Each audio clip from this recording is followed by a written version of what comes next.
有没有朋友有一些问题啊，或者是可能跟这个我们的演讲课题有关的也 OK。那我们现在开放观众问答，有没有观众想要问安哲什么问题的？啊？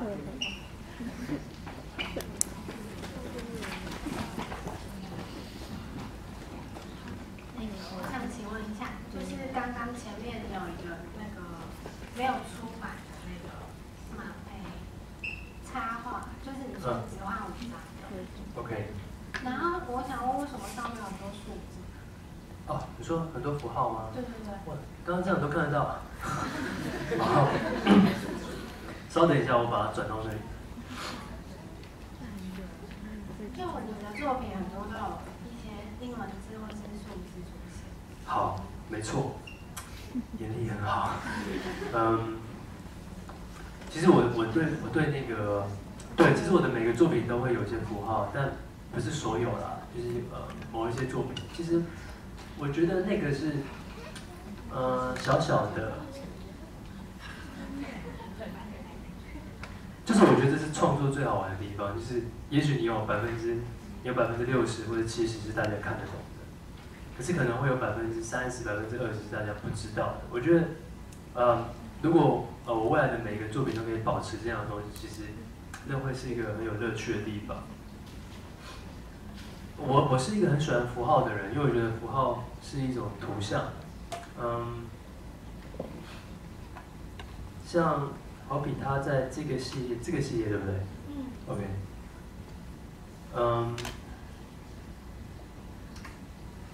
我每次在创作的时候，这些画面对我来讲都不是静止的，他们都是在动的。可是我在想，我要怎么让大家感觉到他在动？或者是他们有可能，稍有他们在动作的暗示。我记得我常常会翻一些，譬如说家电，你买到一个新的，譬如说烤箱，或者是冷气机，或者是除湿机，你买回来之后，它上面会有步骤说明，然后你会发现那些零件的步骤说明上面会出现很多的步骤1、步骤2 ABCD 什么的，对，所以我想要玩一个，其实我想要玩一个类似这样的概念在这个作品里面，所以你会看到这些小小的符号。他们好像都被当作是某一个零件，好比像这一张，对，这张其实因为像可能是画面的关系都铺掉了，其实这张画面其实每个角色旁边都有一些符号在说明他们的比如说有些是1，有些是2，有些是3，其实就是我把那个零件组合图的那个概念放到这个里面，对。你要问问题？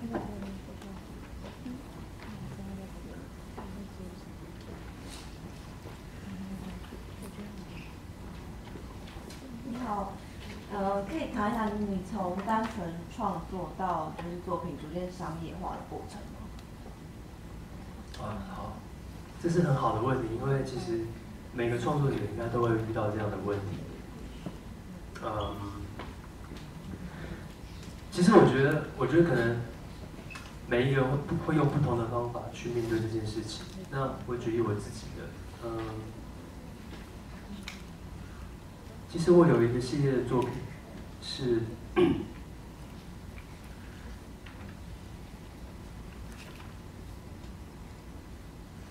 刚刚有介绍到一个我很久以前做的，2010年做的那个笔记书。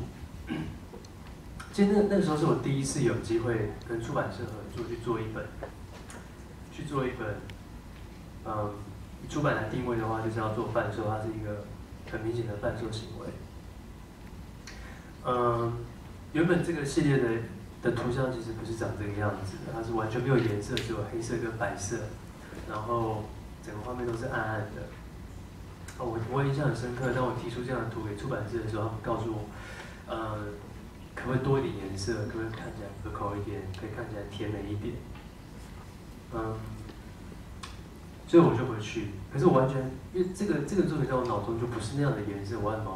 要怎么把它变成那样的颜色？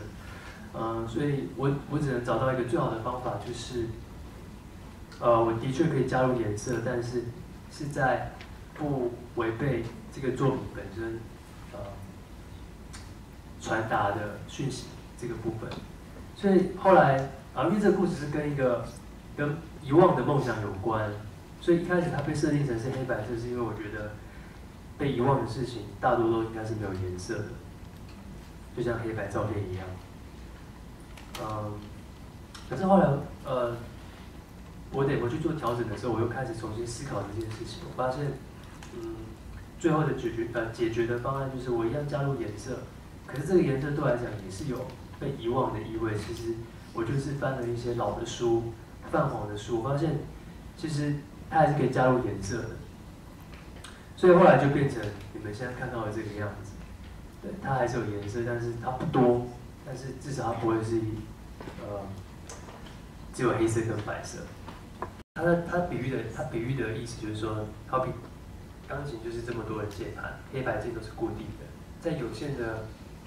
限的规则下面，它可以创造出无限的东西。但是当它给了你一台钢琴是有无限的键盘的时候，你完全不知道怎么下手。对，因为连一首歌都弹不出来，有太多键盘了。然后我从前到现在都一直觉得调色盘上的颜色太多，所以我觉得这些颜色会干扰到我创作这件事情。所以我后来创作呢，我很喜欢用很简单的颜色就去建构出我要的画面，因为我觉得太多的颜色会干扰到我不知道该怎么抉择。我觉得这是一个。然后第二个是，我一直都觉得黑色是很有魅力的颜色，因为它是所有的颜色里面你最无法看透的颜色。它不用讲，它不用有太多文字，然后也不用太多的解释，可是就可以传达出一种神秘感，或者是比较沉稳的感觉，或者是诡异的感觉。我觉得它可以变成任何一种不用言语就可以说明的颜色。再加上我自己的故事，其实我一直受到很多比较黑色美学的艺术家影响，所以我觉得黑色是我使用上最自然的颜色。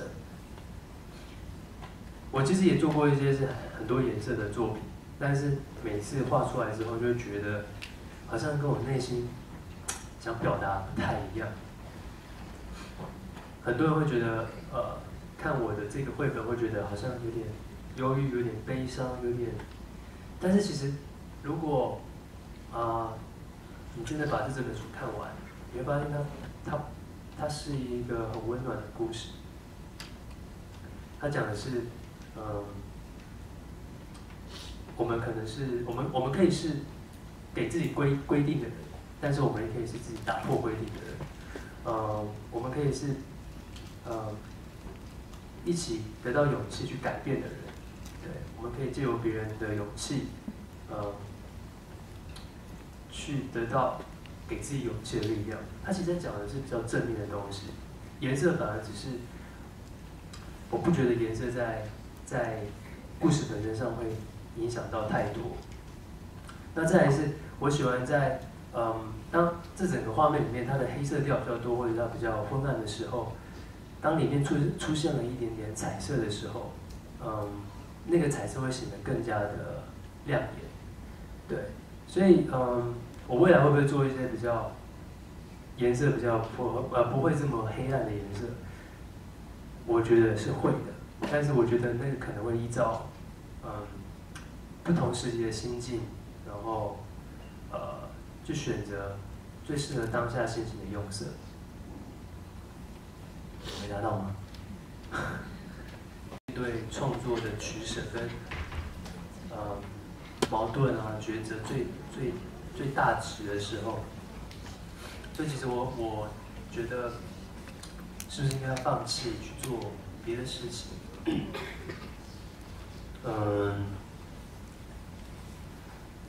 那我其实找了很多的人，我跟他们说我的问题，但是我发现你找再多的人，再老的人，再多有经验的人，他们都没有办法帮助你，他们没办法给你答案。所以最后回过头来，我还是只能做自己，就是我决定要画我想画的东西，我决定要做我想做的事情，然后我不知道会发生什么事，但是至少，因为我坦白讲，我在2010年因为做的那本书，其实有很多的挫折，也有很多的打击，就是说，如果你今天要去做一个作品，为了要迎合这个市场，不管是纯艺术也是，纯艺术也是要有买家嘛。但是如果你是做出版品，也要有读者，你会面临到一件事情，就是如果你为了要迎合大众，去做出一个没有灵魂的作品，我想那样的东西它也不会得到很好的结果。所以，你还不如跟着自己的心去创作这个作品。也许就算没有人买，但至少你很诚实的面对这些作品。它在这个地方不能发酵，不代表它在别的角落不能发酵。它如果到了别的国家呢，也许会有不一样的反应。所以我觉得那个东西，那个信念是你要常常催眠自己的。那我在2013年的时候，我已经撑了2年，我觉得我应该要放弃了，但是，觉得还是要最后一试。我有没有什么事情是我没有想到，哪个方法是我没试过的？所以我那时候就做了2个作品，丢到了，一个是法国安古兰，一个是瑞士的琉森。我在瑞士琉森的颁奖典礼上面，我发现23名全部都是法国知名的。欧洲知名的艺术学院，他们都是很厉害的学生。可是我是一个连艺术大学都没念过的人，对，其实我考过这里，我没有考上。好，不小心爆料。对，所以我一直觉得我自己应该不是一个很会画画的人，我应该没什么艺术天分和细胞。可是我那时候站在台上的时候，我突然间，领悟到一件事情，就是包含做词这件事情，包含画画这件事情，创作这件事情对我来说到底是什么？所以我渐渐开始相信一句话，就是如果你对这件事情保有热情，那件事情应该不会太辜负你。那是我当下的感觉。对，好，分享完我的转捩点，大概就是2013这2个比赛。对，他们让我重新找回创作的动力，然后创作的理由。还有谁想发问的吗？就是戏剧，你会不会想要？因为戏剧跟插画是蛮不一样的。然后你会有曾考虑过有没有要去走不同的路吗？好，第一个问题是技法。其实我觉得技法很重要，但是重要的地方是你怎么应用你会的这个技法，如何用你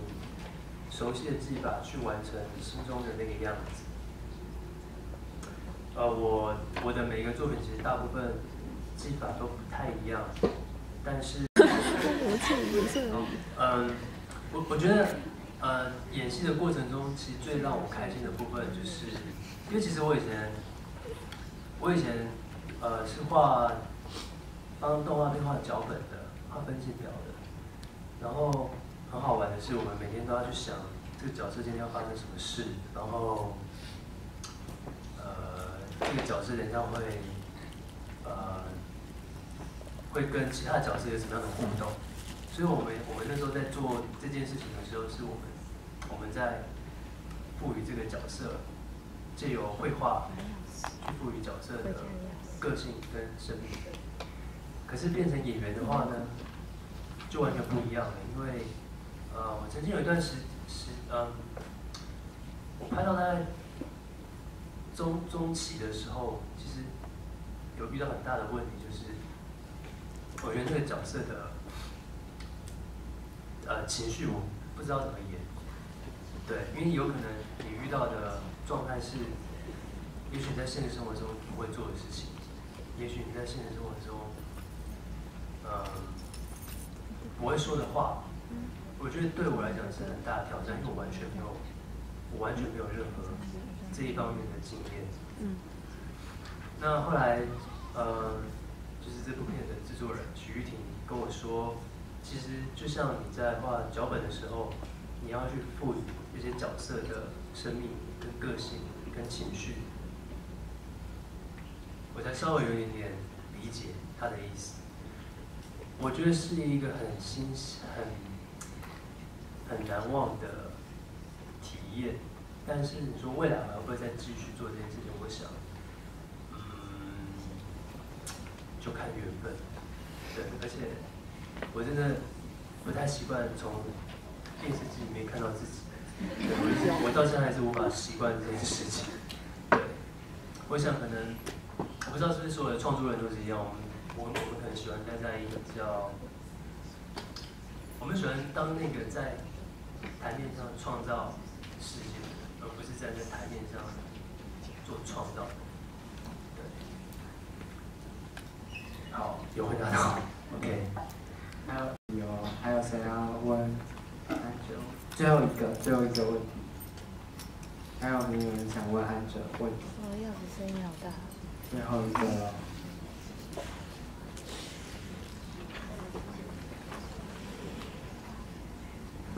没有的话，我们就要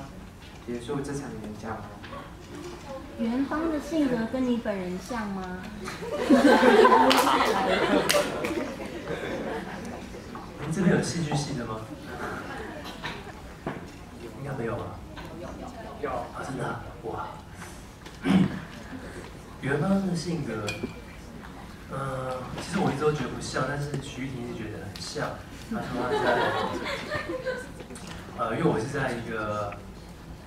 像这样的一个座谈会上，在成品，然后